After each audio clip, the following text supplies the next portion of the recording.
Welcome back to Mystery Files. This one today, really special. I've had one of these before. I might put it up right now or I'll leave it in the description. But this is one of those ones that could be a movie and that hopefully will turn into a movie. But this one, like I said, is very special. But what you have to do is try your hardest from the gods or whoever you preach to gather that strength and to get this video to at least 55 likes. We haven't been able to do it yet. We've got to 50 and we're getting close. 55 likes. And please don't forget, there will be a hidden clue in today's story. So find what it is and put what it is along with the timestamp in the comments to get entered into the giveaway. Okay, so without any further ado, as of now, it's time to slip into a mind that's not our own. Let's go.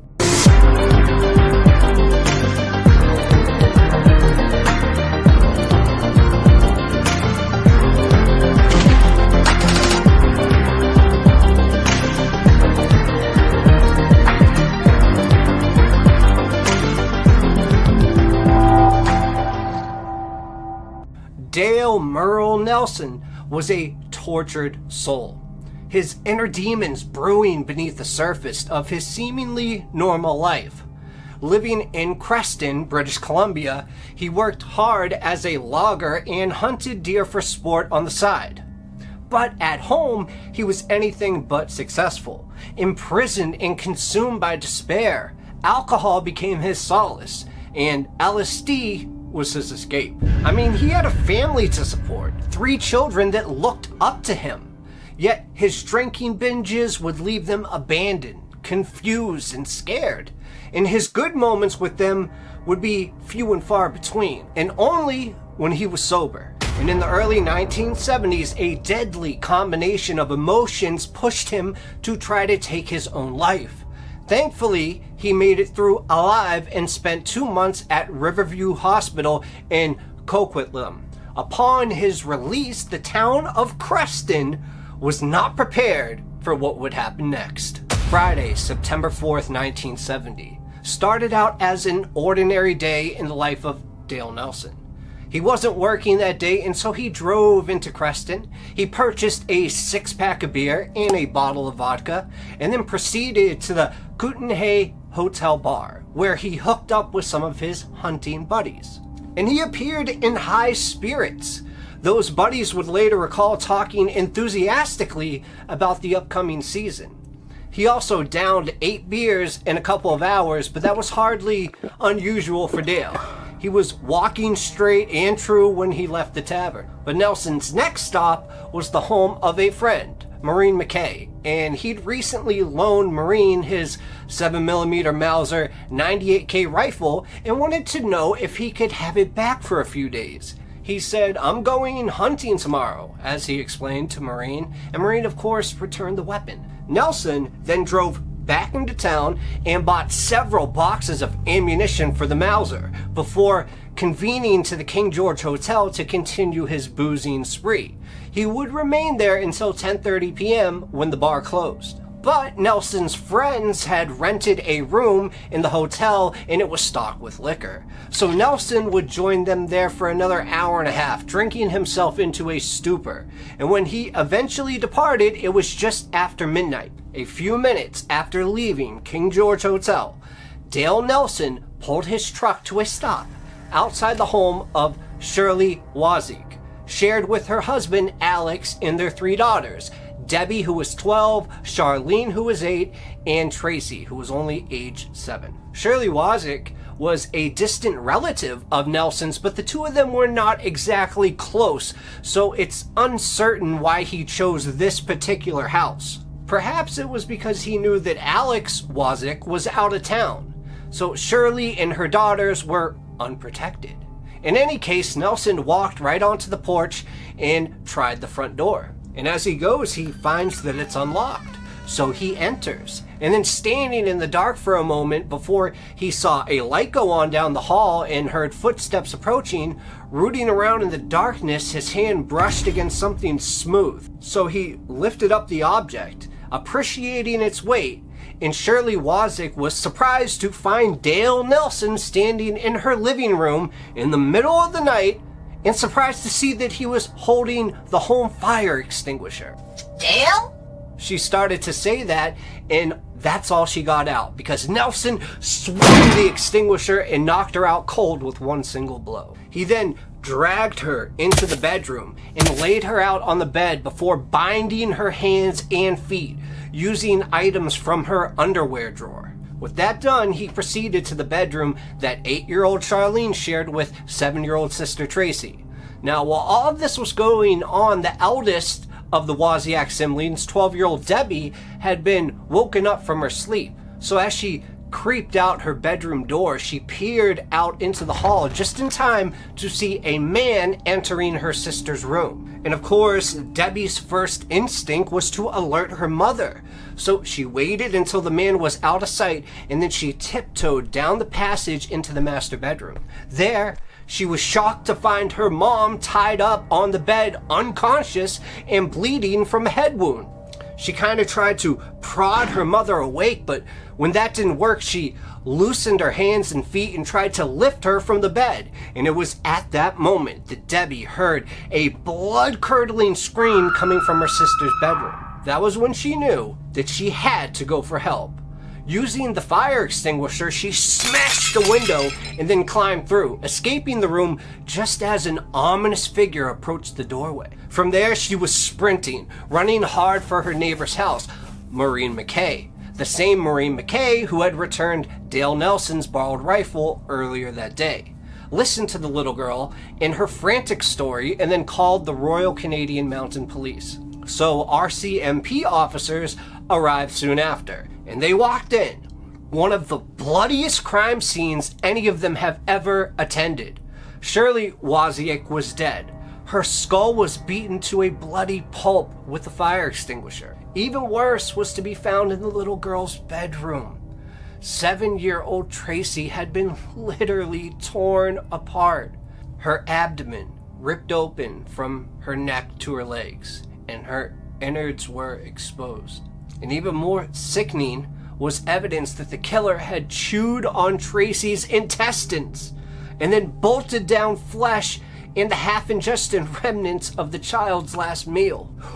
And as if that was not enough, Nelson had also mutilated the little girl's face, slicing from the corners of her mouth to her ears, leaving a grotesque grin.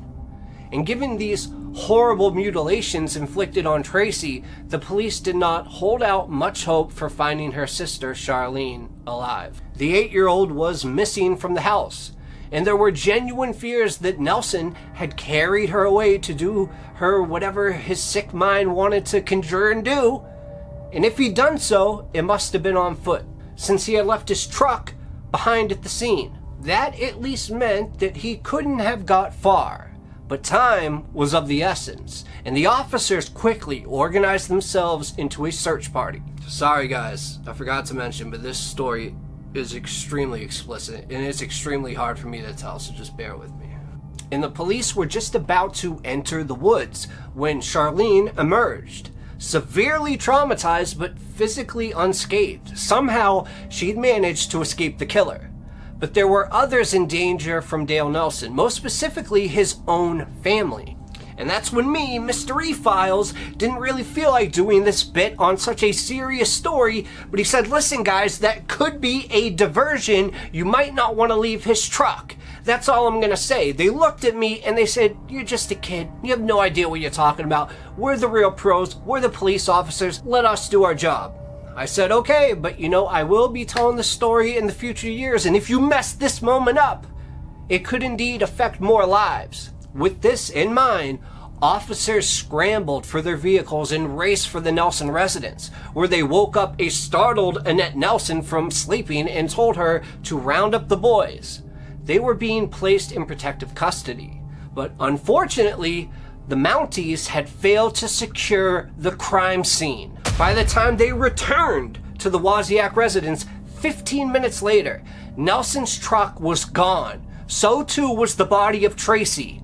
Astonishingly, the killer had returned to the scene to steal the corpse of his victim. Nelson didn't go far, just a few miles down the road to where Isabel St. Amand lived, with her common-law husband Ray Phipps, and their 4 children, Paul, who was 10, Kathy, who was 8, Brian, who was 7, and Roy, who was just 8 months old. So Ray Phipps answered a knock at the door in the middle of the night to be confronted by a man with a gun, and he was shot and killed right where he stood. Nelson, the killer, then entered the residence, spraying death as he walked. Isabel was shot to death while trying to protect her children. Then Paul and Brian and even the baby Roy were shot, all of them suffering head wounds from a powerful hunting rifle that absolutely obliterated their features. The only one that was spared was 8-year-old Kathy. Her fate, however, was even worse than that of her brothers. She was whisked off into the night by the killer.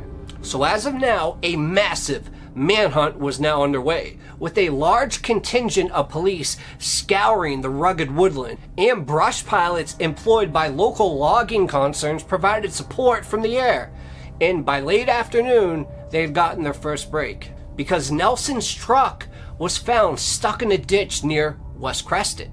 Several liquor bottles littered the ground in the vicinity, and the police also found a bloody hammer, clotted with human hair in the cab of the truck. That, however, was nothing compared to the gruesome markers Nelson had left behind. Tracy Wozniak's dismembered remains were found scattered all throughout the area. Not to mention that Nelson had decapitated her corpse, hacked off her arms and legs, ripped open her ribcage. In the wake of this latest atrocity, the authorities took the extraordinary step of evacuating the entire town of West Creston, moving all 150 residents for their own safety. But they would not have to remain in exile for long. Nelson was finally run to the ground on the afternoon of Sunday, September 6th. He was found hiding in a shack in the woods near his home. He surrendered without a fight and almost immediately admitted his guilt. Later that day, he would lead officers to the tiny corpse of 8-year-old Kathy St. Amand. Nelson had held the terrified little girl captive overnight, periodically sodomizing her before eventually stabbing her to death. He also could not resist tearing open the child's abdomen and exposing her insides. Given the horrific nature of this killing spree, it is tempting to conclude that Dale Nelson must have been incurably insane. Indeed, this was what his attorney, M.E. Morin, tried to argue at Nelson's March 1971 trial.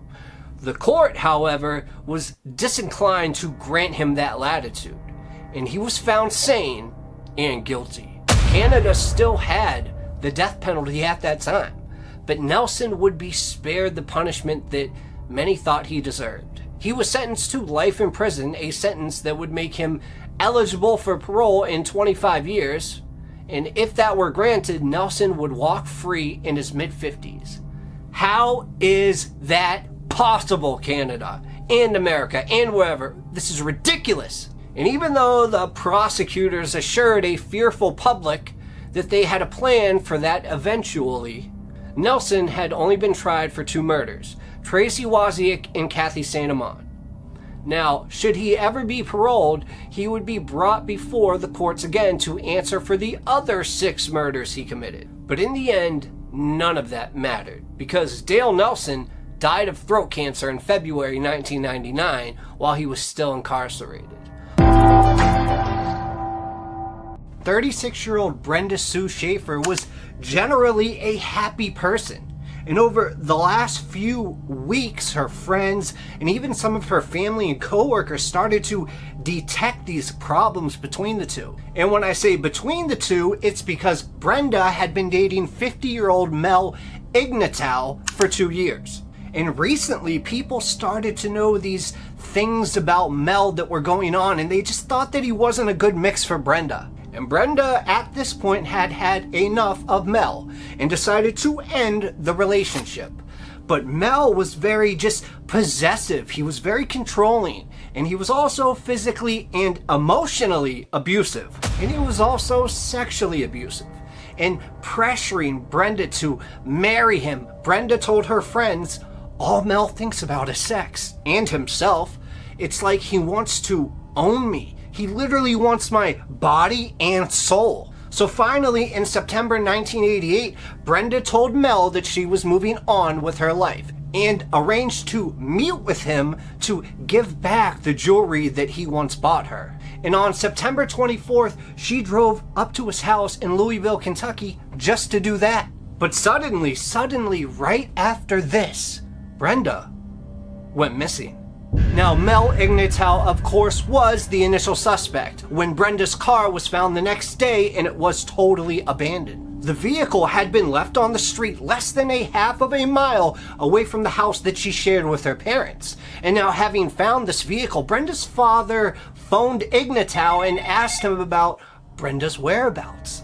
Ignatow, seemed very surprised by this question. He admitted that Brenda had visited his house the previous evening, but then she left around 11, and that he hadn't seen her since. But Brenda's father had a gut feeling going on, and he didn't believe him. And as soon as he hung up the phone with Ignatow, he dialed the Jefferson County Police and told them that his daughter was missing and that he suspected Mel Ignatow was involved. So this case was then assigned to Detective Jim Wellesley of the Violent Crimes Unit, who brought Ignatow in for questioning that very same day. And during that interrogation, Ignatow repeated essentially the story that he'd given Brenda's father, that Brenda had left his house at about 11 p.m. and that he hadn't seen her since. But Ignatow's demeanor was a dead giveaway to an experienced investigator like Wesley. I mean, he was cocky, over-friendly, almost challenging the detective to prove that he was lying. And Wesley, of course, couldn't do that, not without evidence. And sorry to say, at this point, there was no evidence. But if Ignatow was indeed involved in Brenda's disappearance, he'd done a very good job covering his tracks. So at this point, months had passed by with no clue as to what had become of Brenda Schaefer. The police by now were certain that she had been killed and remained convinced that Ignatow was involved. But they had nothing on him, and Ignatow knew that. He appeared to be relishing in his notoriety, never shying away from cameras or failing to give some smug soundbite to reporters. So eventually, with no leads to work, the FBI of Louisville police called in renowned FBI profiler Roy Hazelwood. And what they basically did is they asked his assessment on their main suspect. They wanted to know what his profile was. And Hazelwood's report had confirmed what they had felt all along. Ignatow was not only a narcissist obsessed with his own self-image and with other material possessions, but he was also very self-centered. I mean, he drove a Corvette, he owned a 32-foot pleasure boat, and lived in affluent part of town. He also was known as a pathological liar, and Hazelwood believed that he showed characteristics of a sexual sadist, someone who gets off on the suffering of others. Hazelwood also noted that it appeared that Ignatow throughout his life would regard women not as people but as possessions. So what does that mean? That means he would have not accepted Brenda's intention to break up with him and may have well decided to punish her for it. And having decided at this point to kill her, he may have wanted to make this murder an enjoyable experience for himself. Brenda may well have been subjected to sexual torture before she was killed. More on that later. This profile, though, made for a fascinating reading, but it did not amount to much evidence. There was, however, one clue in the document on how the police might be able to proceed. You see, U.S. Attorney Scott Cox thought that Ignatow's narcissistic need for publicity might be able to be used against him. So he asked Ignatow if he would be prepared to testify before a federal grand jury to clear his name once and for all.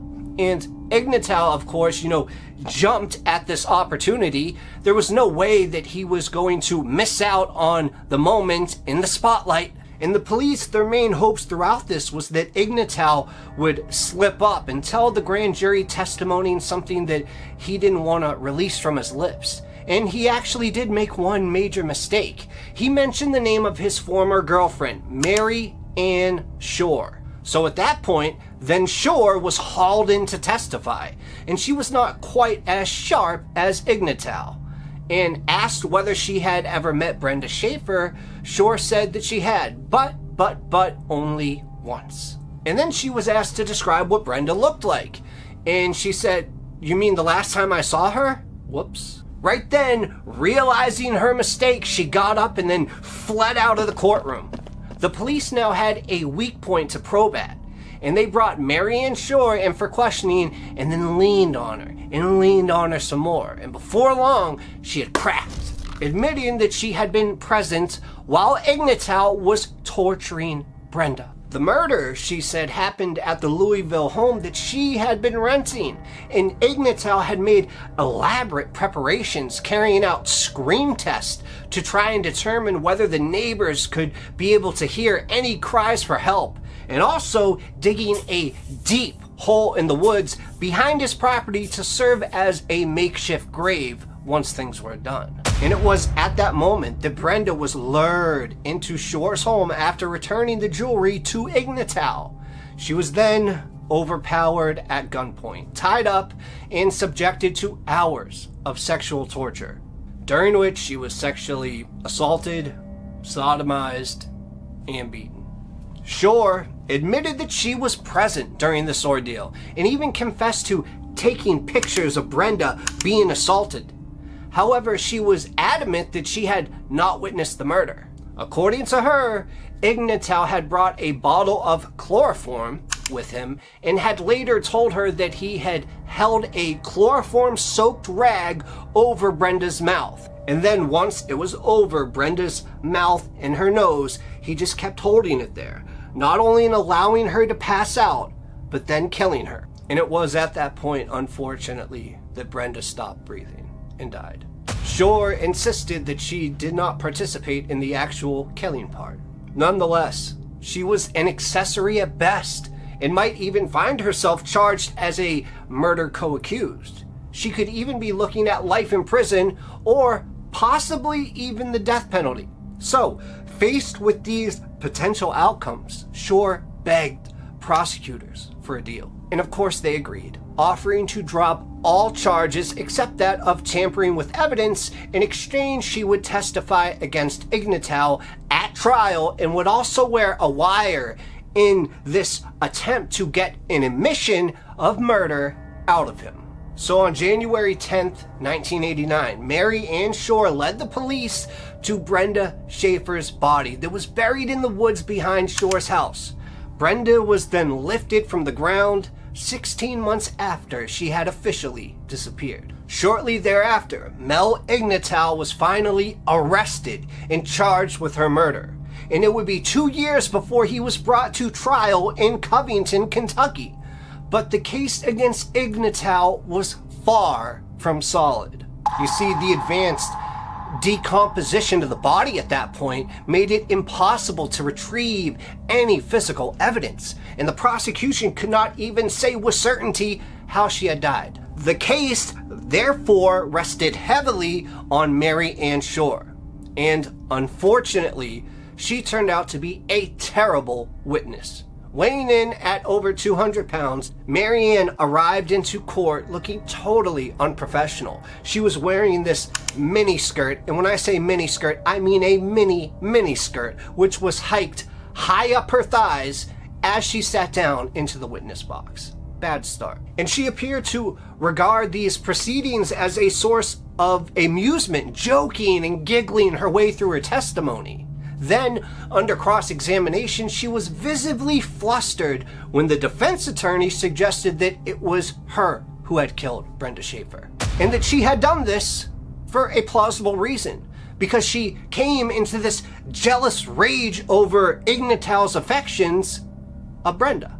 All in all, Shore was definitely a hindrance to the prosecution case rather than a help. But prosecutors had one more trump card, a tape recording of a conversation between Mary Ann Shore and Mel Ignatow. Now this was played to the jurors, and although Ignatow never mentioned outright the act of murder, he did make certain incriminating statements.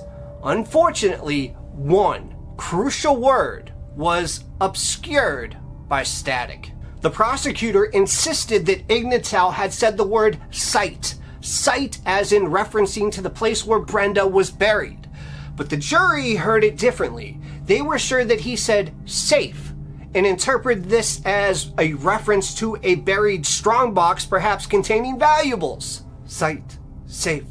I mean, I guess on a recording it could sound similar. But this discrepancy was enough for them to find Mel Ignatow not guilty. Ignatow's acquittal meant that only one person would be going to jail for the murder case of Brenda Schaefer, and that would be Mary Ann Shore, because she pled guilty to a charge of evidence tampering and served 3 years behind bars. Ignatow, meanwhile, was a free man, and the legal principle of double jeopardy meant that he could never, ever be tried for the murder of Brenda Schaefer again. If any of you have seen the movie Double Jeopardy with, I believe, Ashley Judd in the early 2000s, this is a striking similar case. In some ways. Now everyone, and I mean everyone, knew that Mel had done it. But Ignatow didn't care. In the eyes of the law, he was now an innocent man. But sometimes, just sometimes, the grace of God through the Holy Spirit will come down himself and make you face karma. Because fate, however, was about to deal Ignatow the hand that he deserved. So at this point, we are 6 months after the murder trial, and the new owners of Ignatow's former home were doing some remodeling. And while ripping up some carpet, a workman came across a Ziploc bag containing several items of jewelry. So the man decided to report this find to the police. He did the right thing. And the items turned out to be those Brenda had returned to Ignatow on the night that she went missing. But wait, there's more. This fortuitous find brought the police back into the house to carry out another search. And they had already gone through the property twice and found nothing. This time, however, they had hit the mother lode. Hidden in one of those heating ducts was a stack of quite horrific photographs. And they showed Brenda Sue Schaefer being sexually assaulted and tortured. And the assailant's face was not shown in any of the pictures, but Ignatow was easily identified by his distinctive moles on his body. Man, just imagine what the prosecution could have done with this evidence just 6 months earlier. But now, of course, it was all too late. Even with such conclusive evidence of wrongdoing, Ignatow could not be retried, at least not for murder. He could, however, be prosecuted for perjuring himself in his grand jury testimony. Faced with the prospect of jail time related to those charges, Ignatow tried to strike a deal with prosecutors. And after years and years of denying involvement in Brenda's death, he now openly admitted that he had sexually tortured her and killed her. He even had the gall to tell her family that she had not suffered and that she had died peacefully. So, convicted of perjury, Ignatow would now spend 5 years in prison. But the law wasn't done with him yet, because there was now another perjury charge to answer for. And shortly after Brenda's disappearance, Ignatow had become involved in an altercation with her employer, who had threatened to kill him unless he revealed her whereabouts. Ignatow had filed charges, and the matter had ended up in court. And during the course of that trial, Ignatow had once again lied under oath, and now he would pay the price. A second perjury conviction landed him back in prison for another 9 years. Ignatow was released from his second prison term in December 2006. He emerged a broke and broken man who was often heard by his upstairs neighbor shouting for God to just put him out of his misery. And God, once again, listened again, because that wish was granted on September 1st, 2008, when he was found dead at his home. It appeared that Ignatel had stumbled and fallen, crashing through a glass coffee table and suffering lacerations to his arms and skin. He then stumbled towards the kitchen, probably in an attempt to grab the phone to call 911. However, he never made it, collapsing through blood loss and bleeding out on the kitchen floor. I mean, he surely died a painful death. Now, if you want to find out how Brenda was lured to the property and what Brenda actually had to go through step by step, I recorded that as well, but I thought it would be way too graphic to put on YouTube. So when I start my Patreon, and what's up, guys? This is Mystery. While you're getting this compilation, it's because I got struck by the COVID legendary monster this week, so I haven't been able to work. So I put this together for you, but then I saw this part, and I did just drop a Patreon this week. It was supposed to be in the new story, along with the join button. The Patreon is up now too, including my first few drops of merchandise. So if you want to check them out, check them out. If not, I'll announce in my next video. Cheers. Or my YouTube join button, it will be the first story to go on there. Believe me, some of you probably do not want to hear the treacherous endeavors that Brenda had to go through. But then again, some of you probably do want to hear about it. And let me know in the comments right now where your position is. But I hope you enjoyed this story. The fact that there was a cold-blooded killer in their midst never crossed the minds of McCarthy residents. Until it was too late.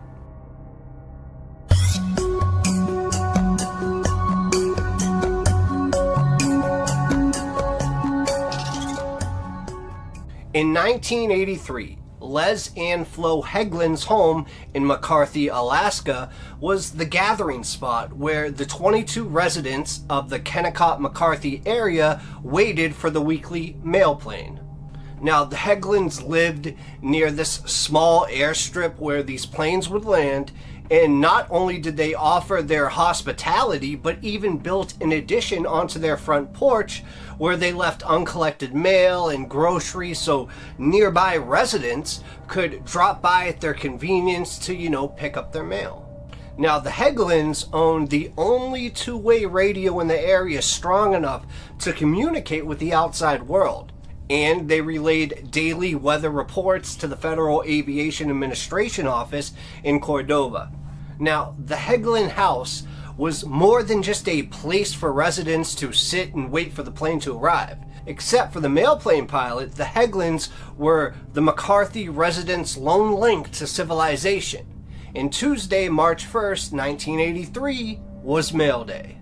Now, McCarthy and Kennecott are located 4 miles from each other in the middle of Wrangler St. Elias National Park and Preserve, which is about the size of West Virginia, and the temperature fluctuates from 50 degrees below zero in the winter to about 90 degrees in the summer. Now, at the turn of the 20th century, the richest concentration of copper ever mined was discovered in the mountains above Kennecott. Now, the town of Kennecott was developed as a place for the miners to live, while McCarthy was developed as a place for the miners to play. Now, by the 1930s, most of the ore was gone, and Kennecott and McCarthy became ghost towns. The railroad track that had been used to transport the ore soon fell into disrepair and became the McCarthy Road. Now, this road begins where the pavement ends in Chitina, 61 miles to the west. And by the time it reached 1983, this road was nearly impassable. Now, residents of this area were mostly stranded during the long winter of 1983, and they were dependent upon and looked forward to their Tuesday mail plane. In 1983, McCarthy had no running water, no telephones, no electricity, except for the power provided by individual generators that were placed throughout. Now, the independent souls who called this remote area home had little contact with the outside world, so the weekly gathering to wait for the mail plane was a way to talk and share news. Now, on February 28th, the night before mail day in Kennecott, 4 miles north of the McCarthy airstrip, 29-year-old Chris Richards played a board game with his neighbor, 39-year-old Lewis Hastings. Now, Lewis was an unemployed computer programmer who had moved to Alaska from California in 1980 and had only lived in the Kennecott area for about a year. Now, according to Richards, the evening was unremarkable, just a friendly game between two neighbors. Now, the following morning, as Richards cooked breakfast, Hastings again appeared at his front door. So Richards assumed Hastings was on his way to meet for the mail plane, and he pushed open the door and invited Hastings in for a little bit of coffee, and then Richards turned his back to the door while he continued cooking his meal. A moment later, Richards felt something strike his right cheek, shattering his glasses. So he immediately ducked his head and then felt an object hit his head. Now, he turned toward Hastings and saw the other man walking toward him with his rifle held high, ready to fire again. Richards grabbed Hastings and then they began to struggle while Richards screamed at Hastings to stop shooting. And that's when Hastings said, "Look, you're already dead. If you'll just quit fighting, I'll make it easy for you." So at this point, Richards, he's fumbling for a knife from the sink, and he stabs Hastings in the left upper chest and right near the leg. Richards then just runs and fled from the cabin into the waist-deep snow, wearing only socks, one slipper, one t-shirt, and light corduroy pants. Now, to remind you, the temperature in Kennecott that morning was 10 degrees. Now, while Hastings was kind of tracking him and, firing shots at him, Richards fought his way 3/4 of a mile up a steep hill to an unoccupied cabin where he found boots, a parka, and snowshoes. He then staggered 1/10 of a mile to the southwest to the cabin of Tim and Amy Nash. Now, the surprise killings already, I'm telling you, when I read this, it was like a movie plot. So stay tuned right now. And if you like it so far, please hit that subscribe button. And more importantly, hit that like button because it means a lot. But seriously, guys, this one is like a movie. Here we go. So the Nashes were this young couple who had just gotten married on Christmas Day. And after a long honeymoon, they had returned to the Kennecott area 2 weeks earlier. Now, Tim and Amy bandaged Richard's wounds up as Richard told them exactly what happened. Now, since Hastings appeared to be on his way to McCarthy, where area residents would soon be gathering to meet for the mail plane, Richards and the Nashes decided to arm themselves and head to the runway and to the Heglin's home to warn the others about Hastings. Meanwhile, while this is going on, 52-year-old Maxine Edwards left her husband at home while she crossed the frozen Kennecott River and proceeded to the Heglin's house to await for the mail plane. So Flo Heglin, who was 58, and Les, who was 64, had lived in McCarthy since 1967 and were considered the unofficial postmasters of the area residents. So you could say that the Heglins were the heart of McCarthy, and they provided a foundation for the independent loners who called the area home. Now, if any area resident wanted to send a message to a friend or relative, then they needed to contact one of the McCarthy residents with an urgent message. Now, it was the Heglins who sent and received these communications on their sideband radio. So the Heglins in their home were central to the loosely knit community of residents within a 50-mile radius of McCarthy. Now, back at their home in Kennecott, the Nashes bundled Richards into a sled and towed it behind their snow machine as they sped toward McCarthy and the airstrip. And when they reached the airstrip, they met Gary Green, the pilot and guide. Now, Green was another pilot who was there at the airstrip, and he was just, cleaning off his plane. And when he heard their story, he told them he had seen Hastings about 20 minutes earlier heading towards the Heglin's house. So at this point, Tim Nash volunteered to go and check on the Heglins, while Green warmed up his plane in preparation to fly Richards to Glenalyn, 40 minutes away from medical care. Now, Green said he would contact the troopers and request their assistance as well. So as Green was, loading Richards into the plane, Amy Nash saw her husband running down the airstrip toward them. He had just been to the Heglin's house, where he'd smelled the acrid aroma of gun smoke and had seen blood spattered all over the interior of the house. Tim obviously believed that the Heglins were dead from this, and said that when he walked into the kitchen, he saw Hastings standing on the back porch. Nash fired at Hastings but missed. And when Hastings returned fire, he struck Nash in the right leg. So the Nashes told Green to just go, and they made the fateful decision to stay at that airstrip to warn the others. Now, once Green took off, he radioed the incoming mail plane and told the pilot not to land at McCarthy. He then contacted the Alaska State Troopers in Glen Allen and reported the situation. So now while Tim and Amy are waiting in the freezing morning air, Hastings followed a dog sled trail through the thick brush back to the airstrip. He crawled up a large mound of plowed snow across the runway from the Nashes and fired 10 rounds at the newlyweds, who stood 250 yards away from him. I mean, 250 yards, you gotta think that's 750 feet. And as he was firing, he then continued to walk until he got about 50 feet away from their bodies. And then he fired 2 more shots, and then continued to approach, firing 2 final shots into their heads. And then he dragged their bodies to the top of the snowbank across the runway from where they had died in an attempt to hide them in deeper snow.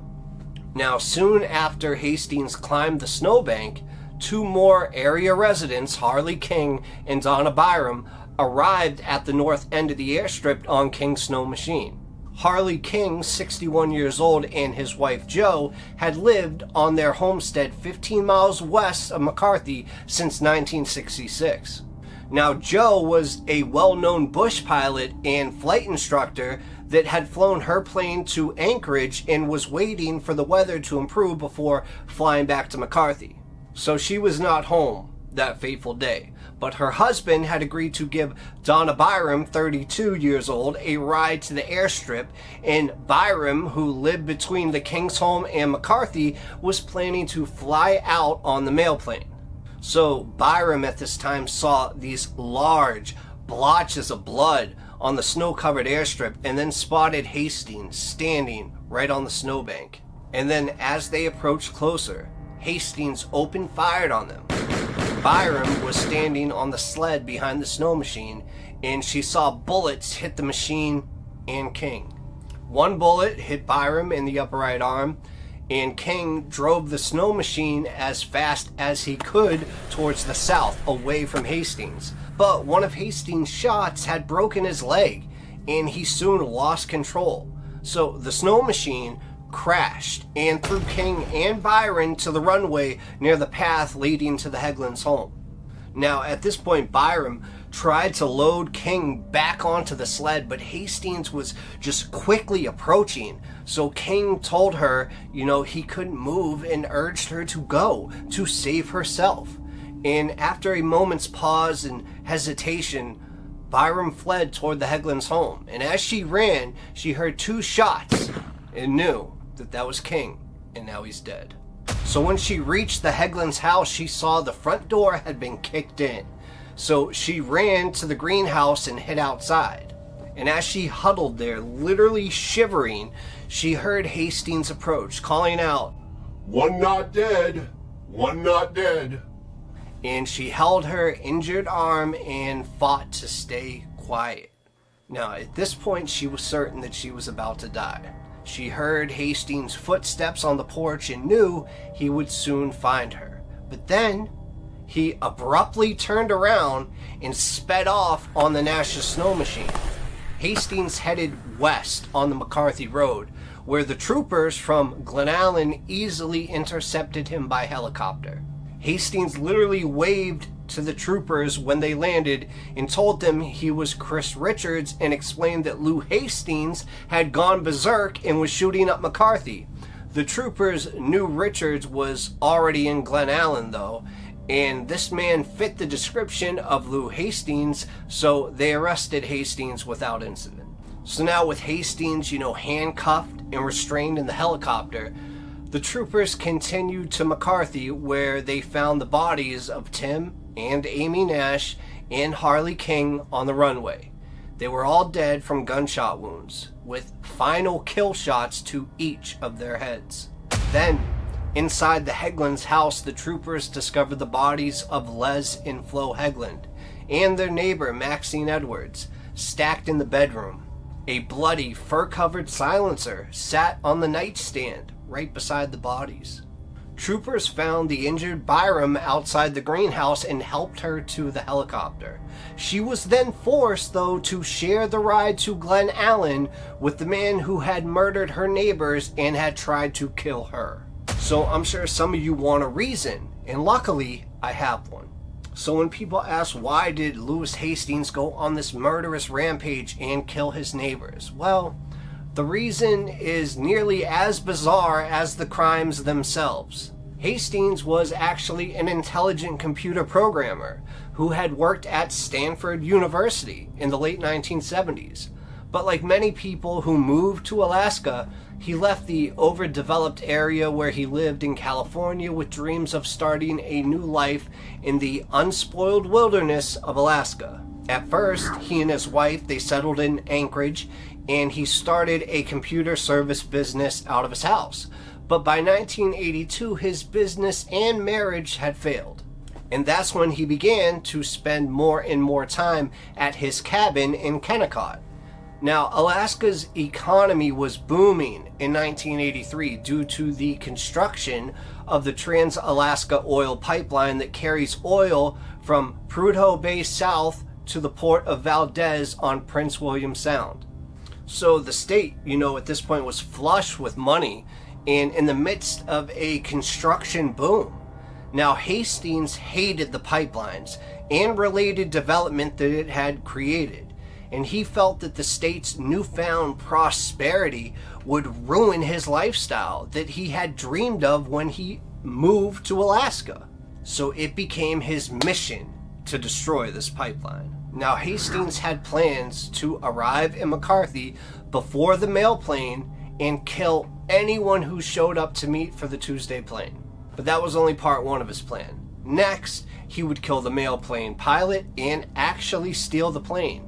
He then planned to fly to a pump station near the pipeline about 80 miles away west of McCarthy, where he would land and rig the plane to take off again without him in it. Then he planned to steal a fuel truck and ram the pipeline while shooting at it. This action, he believed, would badly damage the pipeline, but he hoped that the oil, since it would be in the cold weather temperature, wouldn't do too much to damage the environment as well. Then, after rupturing the pipeline, he then believed that the fuel truck would burst into flames and char his body beyond recognition. He hoped people would actually think that he had been murdered in McCarthy with the other residents, and his family would never know he was a murderer who had committed suicide in the end. Now, Louis Hastings brutally massacred 6 people on March 1st, 1983, because he believed murdering his neighbors was a necessary first step in his brilliant plan to preserve the Alaskan wilderness. Les and Flo Hegland, Maxine Waters, Tim and Amy Nash, and Harley King died in the McCarthy massacre, and Chris Richards and Donna Byram were injured. The judge sentenced Hastings to 634 years in prison. And there's no better news, because there is a sad footnote to this tragic story. Chris Richards, who was one of the surviving residents of McCarthy, was considered a hero because of his swift actions that had saved more people from being killed in the 1983 massacre, died when his Kennecott cabin burned down 1 week before Christmas in 2001. And after his death, many who knew Richards said Hastings had finally claimed his 7th victim. Richards never recovered physically or mentally from the massacre, And in later years, survivor's guilt, depression, and alcoholism plagued him. And according to those who knew him, at the time of his death, he was trying to give up alcohol and was suffering from hallucinations. The McCarthy, Kennecott area is now a popular tourist destination. Now that's the end of the story, but before you leave, please say a quick prayer for all 7 people that were taken by this senseless action. Michael Benjamin Sams made an extremely unlikely monster. The man of slight build and his black frame glasses were perched on the bridge of his nose. He had craggy skin, testifying to a life lived outside, and that familiar sun-weathered look of someone with endless stories to tell. And in place of one leg was an artificial limb, a device he had reluctantly grown used to since his amputation, which happened to him in the 70s and left him with the slightest limp when walking. But beneath his mild exterior was a hidden, competitive past as a middle-distance runner and thrice married of 2 fathers. Now, all this made him someone hard to imagine in the category of being someone to fear. The calm, composed facade that Sams projected was deceptive. Beneath the surface lurked a malevolent monster. And in the past, he had managed to pull the wool over the eyes of the Yorkshire Police fraud squad with his clever insurance con involving stolen vehicles. But his subterfuge had been uncovered and resulted in him spending time in prison.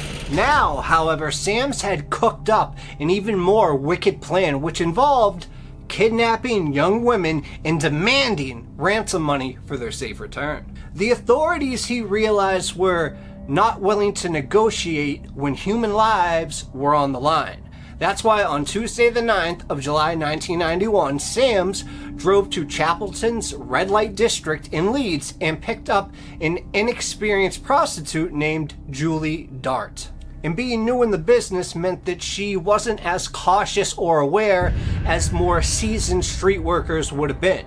And the man behind the wheel looked harmless enough with his glasses and his smile, so when he proposed that they move things to his nearby workshop, she agreed without much thought of it, and it would end up being a fatal error. Julie felt her body go rigid as the man's overpowering hands just grabbed her, pulling her arms behind her back and binding her wrists together with rope. And then he gagged her tightly as she grasped for air, pushing a cloth into her mouth before tugging at the hem of her shirt. And now naked, she was forced onto the ground and shoved into a large plastic garbage bin. And then she heard the sound of these chains clanking against the sides of the container as it was laid on the side, locking her in. Fear filled her chest as he warned at any movement, if she moved, it could result in a deadly electrical shock. But Julie knew that she had to escape, no matter what it took. So with blood pounding in her ears and her muscles coiled like a spring under the chains that bound her limbs, she waited until she heard Sam's footsteps and his monstrous breathing slowly recede into the distance. Her eyes now were slit with determination, and Julie began to writhe and squirm, finally managing to break free of the shackles that held her captive. A sense of triumph surged through her, only to be quickly replaced by raw terror as she desperately fought to pry open the heavy lid imprisoning her. But then she finally emerged from the confines of her makeshift coffin. Julie lay there gasping on the dusty concrete floor for several moments before daring to raise her head and glance around the silent darkness. With every instinct alert for danger, she tensed herself for any sign of movement, but nothing was there, just an eerie silence enveloping from all sides. She fully expected the hum of the engine to get closer any moment, but there was nothing but silence. But Julie also cursed at her luck, because the garbage bin had been easy enough to escape from. But the workshop door, however, was tightly bolted shut, and she used all of her strength to hurl herself at the garage door, managing to send a sharp jolt of pain through her shoulder with each attempt. And then just as she was lunging forward for another try, Julie heard a loud crunch of tires on the pavement and her heart sank. He was back. Too late for any course of action other than desperation. Julie then scrambled across the floor, fell to her knees, and plunged back into the confines of the bin. Desperately trying to hold the lid shut with her ankle alone, she heard the garage door swing open and keys then rattle in the lock. That's when the fluorescent tubes flickered on, and she knew he was back. Without a word, he dragged her out of the box and threatened her with a hammer. He then secured the chain around her wrist and tethered it to a roof truss before leaving her alone in the frigid workshop for the night. The worst was yet to come for Julie Dart. Unbeknownst to her, her near escape had unnerved her captor. Because until then, he was uncertain about what he actually planned to do with her. But now his mind was made up. And the next day, he returned to the workshop and ordered Julie to write a note demanding £140,000 from her boyfriend as ransom. And then, in his hand, he grasped a hammer, the same one that he'd used to threaten her the night before, and he ruthlessly swung it against her head until she laid lifeless on the ground, a pool of blood with exposed brain matter and broken bones surrounding her. The brutality of Sam's murder was palpable. We can only assume that he knew Julie's boyfriend wouldn't be able to pay him the money he wanted, and that this calculated act was done to scare the police and make them take notice of his threats. For 9 days, until he left Julie's remains near Grantham in Lincolnshire, the murderer led the police on an arduous, wild goose chase. First, he sent a letter to lead CID detailing his demands that had to be met or else Julie would perish. And then after that, his directive for the officers were to stand watch at Birmingham New Street Station and wait for him to call. But all they heard was static when the phone finally rang. The next day brought another letter, teasingly mocking their inability to capture him. Then, the next day, once the police found Julie's body, he then changed his angle of attack and promised to hunt down other women if authorities didn't fork out a ransom. Street workers are easy to pick up, he warned, and I won't spend any more time in prison for killing 2 instead of 1. But now he was getting no response to these warnings. So he began to call major supermarket chains threatening to poison food items unless he was paid a ransom. He also called the British Rail and threatened to derail a commuter train unless they paid him £200,000. Now, the police had begun to recognize a trend in the calls, which were mostly made from public phones located on train station platforms. Julie's body had also been found beside the tracks, and police officers had been sent to New Street Station to await a phone call. Police suspected a railway worker as their suspect, but Sam's ran an alien power tools company instead. But he was an avid train spotter. He was obsessed with all things rail related. It was said he knew every mile of track in the Midlands and Yorkshire. The rail network would play a major role in his next crime. Stephanie Slater was a rookie real estate agent working for the Shipways Company. And as the fresh face of the agency, Stephanie drew the short straw once again when Bob Southwall called to view a dilapidated house in the seedier parts of Perry Beaches. Little did she know that seemingly innocuous middle-aged man was actually the letter-writing killer of Julie Dart, who every police officer in the Midlands had been tirelessly searching for. And as soon as they entered the property, he yanked out a knife with a menacing growl and bound her hands tightly while stuffing a cloth into her mouth before dragging her into his car. Stephanie was then shoved into the trunk and driven to a remote workshop. With no regard for his own safety, Sams even stopped at a train spotters meeting on the way, providing himself with an alibi. That's pretty smart. The same afternoon, he called Stephanie's boss, Kevin Watts, and demanded a ransom of £175,000, threatening dire consequences should he involve police. But the real estate manager paid no heed and summoned forces from West Midlands and Yorkshire, who set up a task team to secure her release.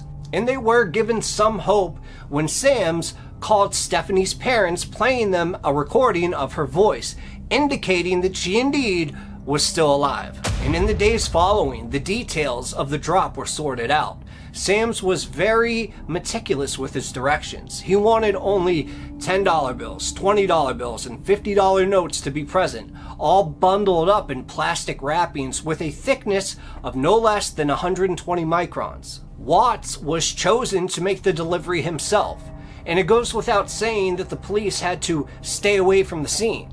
The money had to go into a gym bag and then sit on a tray that Watts would find on a railway bridge situated on the outskirts of Barnsley in Yorkshire. This location was very close to a billboard advertising Shipway real estate agents, which seems to be another way for Sams to have a laugh at the police's expense. Nevertheless, over 1,000 officers from 6 different forces waited by, some undercover and keeping an eye on every possible exit route from the area. Now, if the kidnapper showed up trying to pick up his reward, he would surely be caught. But again, Sams was one step ahead. He attached a tray to an extended length of thick fishing line and instructed Watts to place the ransom money on it. Then, as soon as Watts released the bag, Sams pulled the cord and the bag, then plummeted 60 feet down towards the railroad tracks below. Now, with remarkable agility, Sam snagged the bag while still in midair, then hopped onto his off-road motorcycle and escaped under the cover of a dense mist. And the police faced harsh criticism for their dismal failure in apprehending him. But in fairness, Sams did follow through with his side of the deal. After getting the ransom, Michael Sams drove Stephanie to Birmingham and let her go not far from her parents' house. He vanished into the night, perhaps thinking of his next venture. 8 days after being taken away by him, Stephanie Slater was freed with no physical harm done to her, though psychologically she had endured plenty. Much of those days in captivity were spent locked in a plastic garbage can and was threatened with death should she flee. And differently from Julie Dart, Stephanie took those threats seriously and followed every order given to her, as well as trying to humanize herself by engaging Michael in conversation. And this is when Mystery Files came in and said, wow, this is some incredible high-level shenanigans going on. I mean, this guy is either a mastermind genius when it comes to getting away with things, or the police department was just a little bit sluggish when trying to get this case done. I mean, how are you just going to let him ride off into the sunset with all that money? If you want there to be an ending to the story, then subscribe right now, because there is one thing I forgot to tell you. Okay. After 3 days of Stephanie's imprisonment, the captor gave in and stopped confining her to the little box. He did not try to hide his identity from her either. Stephanie took this opportunity to supply his image in her mind, and then put it to a police artist with an accurate picture. When this sketch was broadcasted on BBC Crime Watch, it was quickly recognized as Sam's. And it was Susan Oak, Sam's first wife and mother of his 2 boys, who called the cops and led them to him. And upon searching his home and workshop, a lot of evidence came forth, including a curtain drenched in Julie Dart's blood. Confronted with the irrefutable facts indicating his culpability, Sams desperately attempted to redirect the attention by fabricating a co-conspirator he claimed was the true murderer of Julie Dart. But he was unable to present either a name or any corroborating proof that this individual even existed. And in the end, Sams was convicted of murder, abduction, and extortion, and handed 4 life sentences. And as a side note, several years later after her abduction, Stephanie Slater published a book in which she claimed that Sams had sexually assaulted her on the first night that she was prisoner. Sams denied this and, with typical gall, instructed his attorney to file charges of libel against the woman that he'd terrorized. Those charges were dismissed out of hand. Now, for those of you that have been there, the dockside suburb of Cross Hill is one of the meanest neighborhoods in Glasgow, Scotland. The air hangs heavy with despair and poverty, a reminder of the broken lives and dreams that have just faded away there. And crime runs rampant, and violence lurks around every corner. Edith McClendon was one of the few who had managed to stay alive amidst it all. The 37-year-old single mother had been on the streets since she was just 10 years old, surviving through prostitution and petty crime while gaining a fearsome reputation in local pubs. Anyone who crossed her path often ended up on the receiving end of blind rage. I mean, Edith's wrath was swift and merciless. Her anger, a boiling cauldron ready to boil over at any moment. So let me take you to December 2003, and Edith had just been released from prison after serving a sentence for assault. Celebrating her newfound freedom, she headed down to one of her favorite bars with her boyfriend, David Gillespie, and local character Ian Mitchell, known as Pops. And as the night went on, they drank more and more until they were actually thrown out at closing time. But still in high spirits, no pun intended, they made their way to Ian's flat where, after a few more drinks, an argument broke out between Edith and David. Now, the mystery of what caused Edith McClendon to snap has never been solved. Was it because of something deep and dark, or just an innocuous comment made by David Gillespie? We may never know. All we know is that Edith stormed into the kitchen and returned with a knife in her hand, and she went after Gillespie without warning. He seemed unable to respond. He was too drunk to comprehend the danger that he was in. So she raised the blade high before driving it into one of his thighs, and then she moved to attack his other leg. And her thrusts were so powerful that they sliced through flesh and muscle, reaching his femoral artery and sending him into unconsciousness from blood loss as his life was now fading away. And then, without a moment's hesitation, Edith made a call. Her son, John. He was an easy target, a fragile 16-year-old living in a homeless shelter with nothing to lose. She summoned him and his friend Jamie Gray to come to Ian Mitchell's apartment without hesitation. So the cab that they got in arrived within minutes, and upon their arrival, Edith demanded that Ian go downstairs and pay the driver. And there was no arguing. Ian knew better than to disobey Edith's orders, especially after what he just saw. So he followed her command without question, while John and Jamie looked on in confusion. Then, at this point, with Ian downstairs paying for the taxi, she mulled over the situation long and hard before coming to a conclusion. She would have to make sure the only witness to her crime was silenced. Summoning her son and Jamie Gray into the room, she outlined her plan and watched as they both reluctantly agreed. And as Ian stepped out from paying the cab onto the curb, his heart was thumping in his chest. He knew what he needed to do, but fear kept him rooted in place. He should have known by now just to leave, run away if he had to, but with a heavy sigh, he resigned himself to his fate and began the short walk up to the apartment. Right when he stepped inside, he was immediately clobbered by a baseball bat. Pain exploded from his skull as he collapsed to the ground, barely able to register the flurry of fists and feet that followed. At this point, Tony Coyle, a 71-year-old man who lived in the next apartment, made the fatal mistake of putting his eye to the crack of his bedroom door. He wanted to know what all the clamoring voices and noise was about. And in that split second, he was spotted by the killers who moved swiftly toward him. Fear coursed through his veins as Tony scrambled back and slammed the heavy door shut, shoving the lock into place.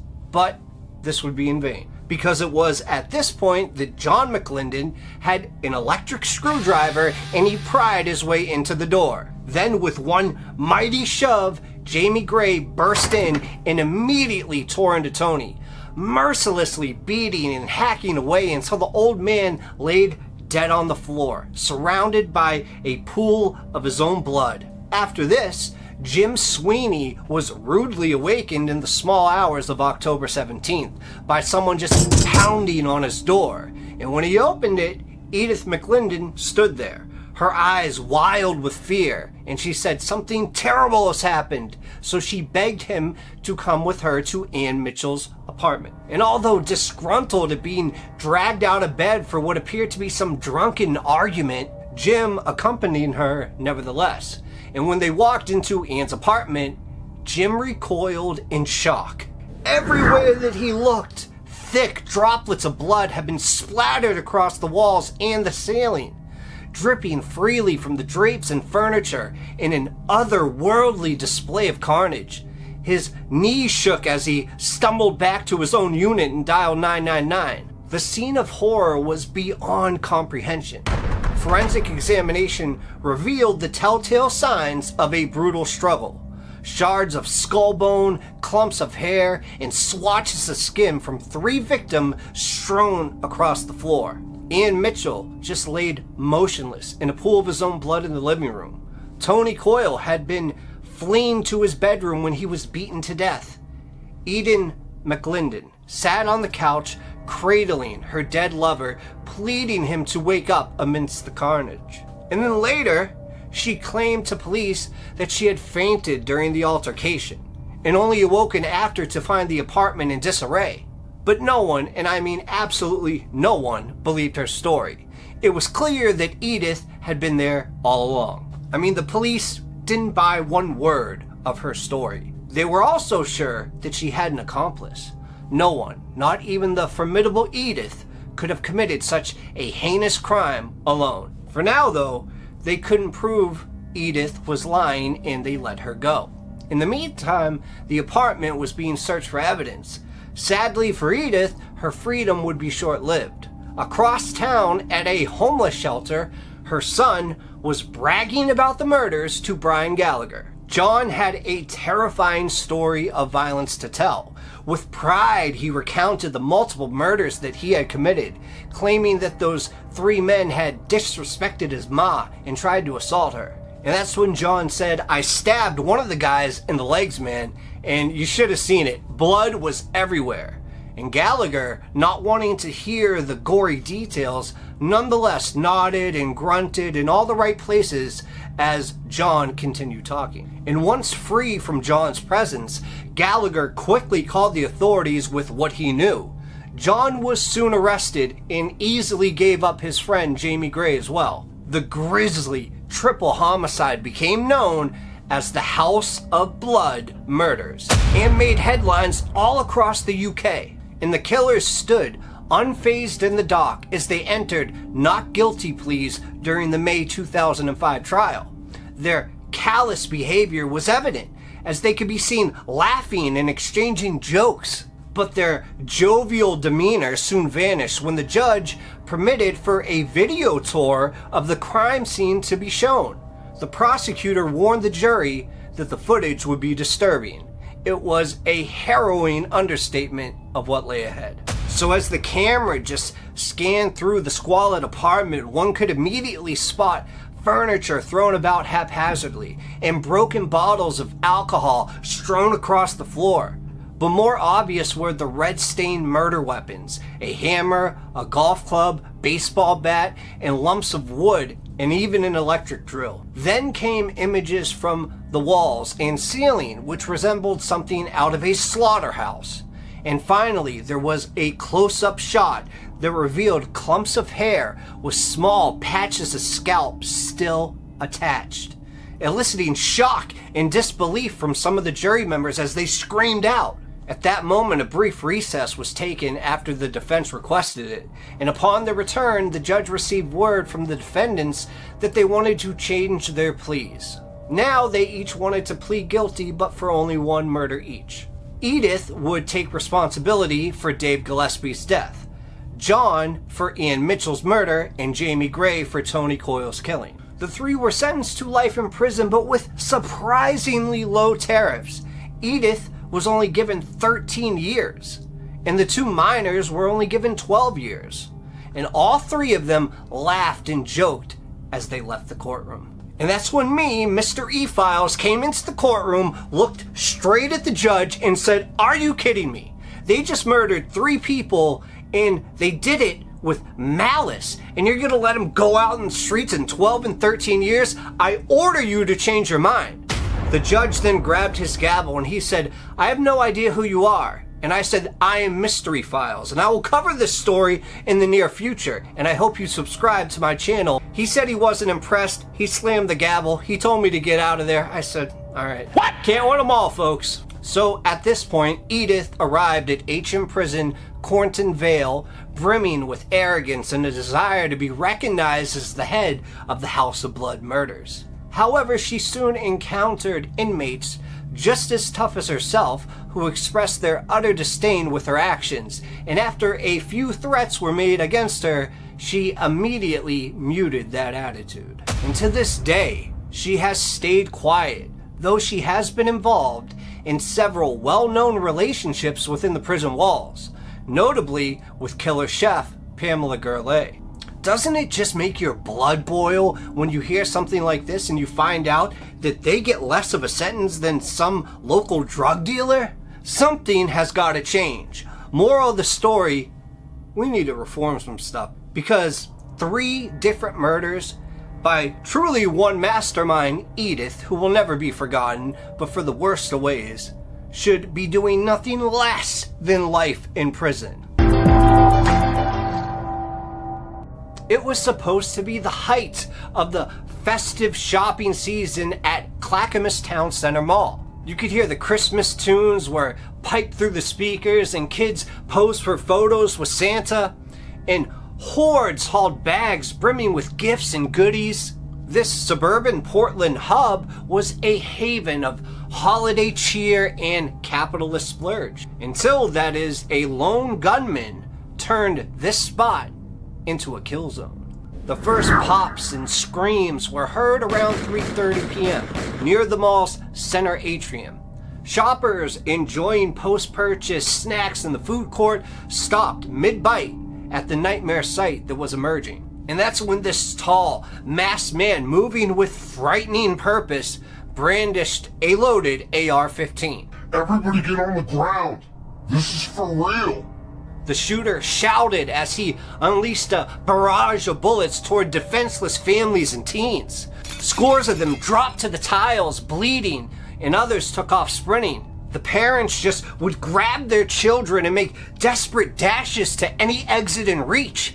And store employees literally hit the deck, or some of them scrambled to throw security gates down. In just minutes, the entire mall devolved into sheer pandemonium. This gunman fired ceaselessly and seemingly at random into kiosks and storefronts, any unlucky person trapped within his line of vision. And as victims were just scattering through the corridors, some limping with these gruesome wounds, many were trapped by his position that was near the exits. So EMTs and SWAT swarmed forward towards the panic seas of screams echoing across the cavernous halls piled high with once cheery decorations now lit by nothing but muzzle flashes. You see, one of the gunman's first targets was Cindy Yuli, a hospice nurse and a mother of 2 teens that were just completing some holiday shopping that fatal afternoon. Struck head-on by one of the initial bullets, she fell prone and motionless as the killer continued his rampage. Her bags were strewn around her. 15-year-old Christina Shevchenko was also gunned down within the first barrage, collapsing to the floor, with a brutal shotgun wound tearing into her side before crawling behind a kiosk for cover. And rushing through the mall, Kendra Nguyen cowered in the storage closet of her JCPenney's optometry office. These shots sounded like thunderous bolts that were right outside of these thin walls. The gunman then stalked closer, firing relentlessly through these flimsy little doors before stalking right back out, leaving 20 bullet holes framing Kendra where she stood frozen. And after 10 full minutes of unleashing carnage unchecked, the shooter finally disappeared from the main corridors, retreating to a service stairwell. The distant wail of sirens assured terrified survivors that help was on its way and it was coming. But so too was the threat still lurking somewhere inside, and it could be beside them. The crackdown came fast from the SWAT teams, flooding into the wounded shopping epicenter, clearing it wing by wing with P90 machine guns ready against any sight of the masked mass murderer. Across the shelter-in-place emergency, his chilling disguise stayed seared into the survivors' minds. Head-to-toe body armor, draped in weapon ammo, full tactical gloves and boots. The dark hockey mask, just like Jason, revealing nothing but his cruel eyes. And he was wearing this nightmare attire for spreading holiday horror that no camera could pinpoint. And while police expected a drawn-out search of the two-story, 1.4 million square foot retail battleground, the killer's corpse was ultimately discovered only one floor up from the same stairwell that he retreated through minutes earlier. Positioned sitting propped against the wall, as if kind of relaxing, the shooter had opted to take his own life, with a brutal shot once his ammunition was spent. A final fatal round, after leaving scattered dozens dead, wounded, and emotionally ruined across the suburban sanctuary he violated on Christmas week. Grim details filled out this picture of premeditated violence and scripted carnage in the ensuing weeks. Searches of the 22-year-old shooter, Jacob Tyler Roberts, turned up thorough tactical plans for maximum violence that day using the AR-15 and stolen pistols, aiming for a large crowd in a confined space, quote, ripe for mass murder. Now, a dungeon of spare ammo and homemade explosives found back in his discreet apartment chilled investigators even further. Roberts had come fully prepared, even wearing a Load Plus T bullet vest during his rush to inflict suffering before taking his own life. And in the aftermath, 58 panicked 911 calls were made that flooded in that day. In those paralyzing 10 minutes, he traded shots with screams. 10,000 terrified holiday shoppers went bolting out of any exit that they could find once the chaos ignited. Nearby suburb streets swelled into these log jams as parents rushed the scene, propelled by that innate call that their child might be bleeding out somewhere among the seasonal greetings and gift-wrap carnage. 70 police units would swarm through until nightfall. For the hundreds that barely escaped Robert's onslaught, the memories and trauma burrowed deeper every Christmas since. The center forever stained by sudden violence ripping open what should have stayed a sacred haven. So, just for everybody that thinks they might be having a bad Christmas, I want you to realize the pain and the trauma that these people, their parents, their sons, their grandparents, their children, everybody went through. The mourning that took place after, and the voids in their hearts that'll never be filled again. So if you are down and out and you are having a bad Christmas or a bad week or a bad month or a bad year, just know that you can always come to this channel and I will try to entertain you the best I can. And if I can't cut it for you, then please seek help. I don't think you should be on therapy for 100 years. I just think maybe talk to somebody. And if they listen and you get your things off your chest, maybe that'll be your first step to healing. Because I truly do wish you a blessed holiday season.